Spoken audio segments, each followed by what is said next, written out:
नमस्कार मित्रों, सुप्रभात। मैं डॉक्टर सचिन जत्तावर। सर्वप्रथम रामनवमी के शुभ अवसर पर आप सभी को हार्दिक बधाई। 9 दिन के उपास आज पूरे हो जाएंगे। आपकी जो साधना है आपकी सारी मनोकामनाओं को हृदय की गहराइयों से पूरा करें, सारी इच्छाएं पूरी हों।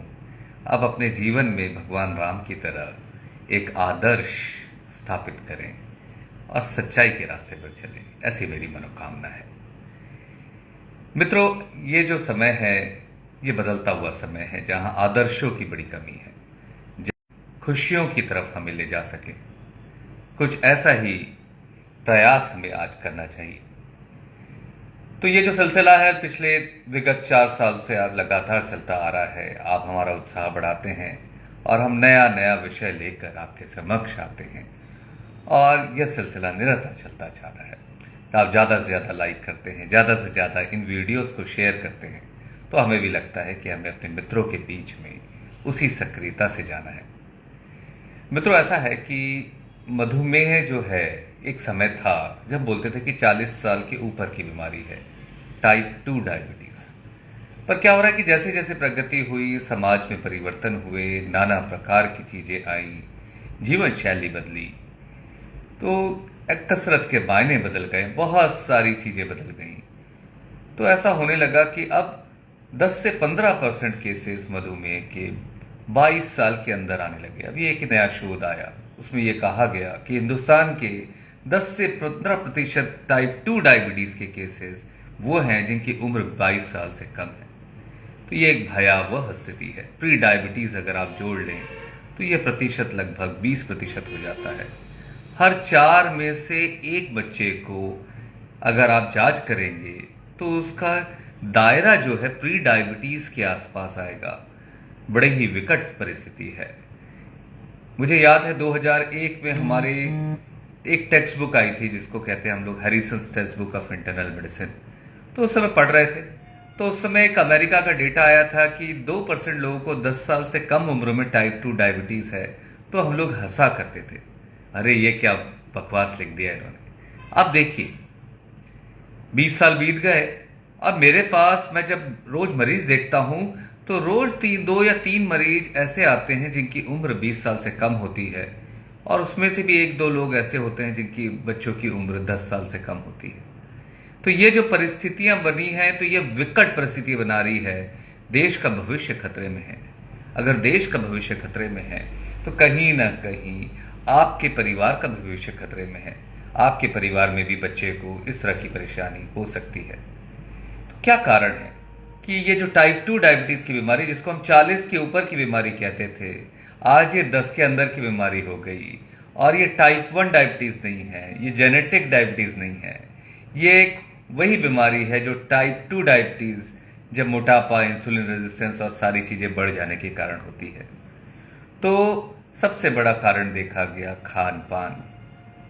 मित्रों, ऐसा है कि हमारे समय में हमें याद था कि एक चॉकलेट भी अगर मांगनी होती थी, कंपनी का नाम नहीं लूंगा, तो जो चॉकलेट के लिए हमें हफ्ते भर माता पिता को मनाना पड़ता था कि हमें वो चॉकलेट खानी है। आज की डेट में अगर मेरे बच्चे ने चॉकलेट का च भी बोल दिया तो मैं 4 प्रकार के ब्रांड्स की चॉकलेट उसके सामने रख देता हूं। ये मेरे घर की स्थिति नहीं है, ये प्राय हर घर में ऐसा हो गया है। अगर बच्चा थोड़ा भी परेशान करता है तो उसको हम मीठा दे देते हैं, कुछ दे देते हैं, कुछ गिफ्ट दे देते हैं। पिज्जा आ जाता है, बर्गर आ जाता है, और शहर में तो फोन करो, साइट में डायल करो और आपकी चीजें जो चाहते हो वो आने लगता है। तो जो खान पान का परिवर्तन है वह अभूतपूर्व है।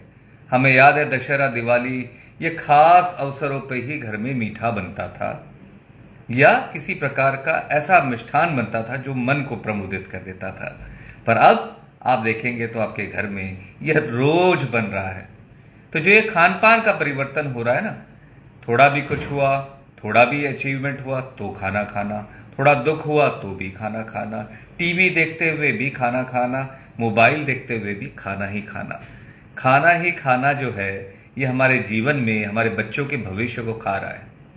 तो ये जो भोजन है ना, ये केवल आपको नहीं, आपका पेट नहीं, आप भोजन नहीं खा रहे, आप अपना भविष्य खा रहे हैं। तो कुछ ऐसी ही विकट परिस्थिति बनी हुई है। अब बात आती है कसरत की।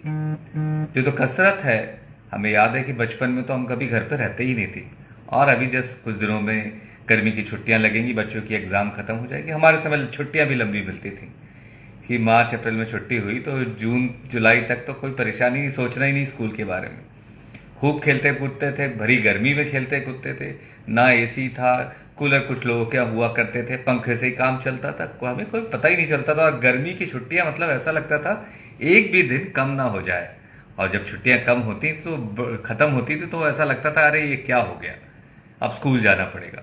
पर आज की स्थिति ठीक उसके विपरीत है। आज बच्चे छुट्टियों में भी खेलते नहीं हैं, उनकी क्लासेस रहती हैं, उनकी कोचिंग चलती रहती हैं। माँ बाप भी चाहते हैं कि बच्चा बाहर ना जाए। सुरक्षा का भाव, सुरक्षा की कमी और असुरक्षा का भाव इन बच्चों का जो नैसर्गिक बचपन है वो खत्म करता जा रहा है। तो कसरत की कमी, तो क्या होता है कि बच्चा बहुत मोटा होता है। मुझे याद है जब सन 94 में मैं भोपाल आया था मेडिकल कॉलेज में, तब मेरी हाइट तो 5'10" थी, पर मेरा वजन 48 किलो था। पर आज की डेट में 18 साल के बच्चे का वजन इसी हाइट पे 75 से 80 किलो 90 किलो एक सामान्य बात हो गई है। तो ये जो परिवर्तन हुआ है इसके कारण बच्चों की गर्दनें काली हो रही हैं, मसे आ रहे हैं। तो ये सारी चीजें इंसुलिन रेजिस्टेंस का मार्का है। तो ये बच्चे कहीं ना कहीं डायबिटीज की तरफ आगे बढ़ते जा रहे हैं। तो मोटापा भी बढ़ रहा है, मोटापा भी एक कारण है, खान पान एक कारण है, जीवन शैली एक कारण है, मोटापा एक कारण है। इन बच्चों को दबाव है, स्ट्रेस है कि हमें समाज में आगे बढ़ना है। हमारे समय भी हम लोग आगे बढ़ते थे, हमारे समय भी पढ़ाई होती थी, हमारे समय भी हम लोग अखबार पढ़ते थे, कॉमन जनरल नॉलेज हुआ करता था। आजकल के बच्चों को जनरल नॉलेज उतना ज्यादा नहीं है, पर वो आप केवल बिजी हैं मोबाइल में, कंप्यूटर में। आजकल नई नई उनके चैलेंजेस हैं, नई नई चीजें हैं, खेलकूद में बिजी नहीं है, खेलकूद में कोई व्यस्त नहीं है। तो समस्या क्या आती है कि छोटी सी उम्र में, खेलने खाने की उम्र में तनाव भी उनको घेरने लगता है। अपेक्षाएं माँ बाप की अपने बच्चों को लेकर इतनी ज्यादा है कि उनको लगता है कि घर में चाइल्ड प्रोडिगी जो होता ना, कहते हैं कि ऐसा बच्चा जो समाज में मिसाल बन जाए, हर माँ बाप चाहते हैं कि उनके घर में हो। तो ऐसी चाहत हमारे माँ बाप की भी थी, पर वो नैसर्गिक विकास में विश्वास रखते थे। पर आजकल के माँ बाप चाहते हैं कि ये बच्चा बने ही, तो बच्चे पे दबाव आ जाता है, स्ट्रेस हो जाता है, तनाव हो जाता है। और ऊपर से आपकी समाज की ऐसी कई सारी चीजें हैं जो आपको सामाजिक गतिविधियों से अलग कर देती है, और आप अपने बंद कमरे में बैठकर केवल अपनी इन्हीं चीजों में समय गंवाते हैं। तो कहीं ना कहीं ये भी आपको टाइप 2 डायबिटीज की तरफ लेकर जा रहा है। इंसुलिन रेजिस्टेंस बढ़ रहा है, खान पान बढ़ रहा है। फिर ये भी सच है कि प्रदूषण भी बहुत ज्यादा है, शुद्ध खाना नहीं मिल रहा, हर जगह कीटनाशक है, हर जगह कुछ ना कुछ, कहीं पैक्ड आइटम्स हैं, कोई प्लास्टिक वाला चीज है, पानी भी पी रहे हैं तो प्लास्टिक की बोतल भी पी रहे हैं। ठीक है, माना कि आप वो कीटाणुओं से बच जा रहे हो, साफ सुथरा पानी ले रहे हो, आरओ का पानी ले रहे हो, पर आरओ के कारण कई सारे मिनरल्स आपके शरीर में नहीं आ पा रहे। और ये जो प्लास्टिक्स हैं, इसके माइक्रो प्लास्टिक्स आपको मालूम ही नहीं है, पर आपकी अतड़ियों में माइक्रो प्लास्टिक्स का कंसंट्रेशन अगर स्टमक में, जो पेट की थैली देखा जाए, तो पुराने जमाने के हिसाब से हजारों गुना ज्यादा है। तो हमारा शरीर नहीं बना इस प्लास्टिक के लिए, पर ये प्लास्टिक हमारे शरीर में घुसता जा रहा है। हम लोग बोलते हैं अरे ये मवेशियां प्लास्टिक खा लेती हैं इसलिए अतड़ियां रुक जाती हैं, मौत हो जाती है। आपने देखा होगा मवेशियों को। पर मित्रों, हमारी भी स्थिति उन मवेशियों से कुछ कम नहीं है। हमारे अंदर तो क्या थी कि मूर्त रूप से एक बड़ा प्लास्टिक की थैली जाके अतड़ियों में फंस गई तो उनको परेशानी हो गई। पर आपके यहाँ तो माइक्रो प्लास्टिक्स आपके शरीर में अंदर जा रहे हैं, वो कहीं ना कहीं आपके हार्मोन सिस्टम को डिस्टर्ब कर रहे हैं, जिसके कारण इंसुलिन रेजिस्टेंस बढ़ रहा है, कॉर्टिसोल बढ़ रहा है, बाकी स्ट्रेस हार्मोन बढ़ रहे हैं। तो आपको यंग एज में डायबिटीज हो रहा है। यंग एज में डायबिटीज होने का मतलब केवल शुगर बढ़ना नहीं है। यंग एज में डायबिटीज होने का मतलब है हृदय रोग का होना, ब्लड प्रेशर का होना, लकवे का होना और गुर्दे का खराब होना। ये सारी चीजें इन बच्चों को दूसरे बच्चों के हिसाब से बहुत जल्दी आएंगी। कौन इसके लिए जिम्मेदार है? मित्रों, कहीं ना कहीं किसी को ब्लेम मत करिए, हम ही जिम्मेदार हैं। हमें ही नया स्टेप लेना होगा, हमें ही सुबह उठकर पैदल चल के, वॉक करके, एक्सरसाइज करके आना होगा, और बच्चों को बोलना होगा कि हमारे साथ चलिए। हमें ही एक एक रोटी के खाने में आना होगा। रोटियां अगर मुख्य खाना है तो गिनती की बने, एक तेरी रोटी, एक मेरी रोटी, एक बच्चे की रोटी, इस तरह से बने। कोई भी घर में खाना खत्म ना करे। आपके घर में मीठा भी आए तो अवसरों पे आए, नमकीन भी आए तो विशेष अवसरों पे आए, रोज रोज ना आए। तो ये जो खाना है ये भी आपको ध्यान रखना होगा। निरंतर आपको कसरत करनी होगी, खाने पीने का ध्यान रखना होगा और बच्चों को बताना होगा कि जीवन में सफल होना है, ऊंचा जाना है, ऊंची पढ़ाई करनी है। पर सफलता समय के हिसाब से और योग्यता के अनुरूप आएगी, प्रयास के अनुरूप आएगी। तो प्रयासों के लिए दबाव नहीं डालना है, चिंतित नहीं करना है बच्चों को, उनको खुला एक फूल की तरह खिलने दीजिए।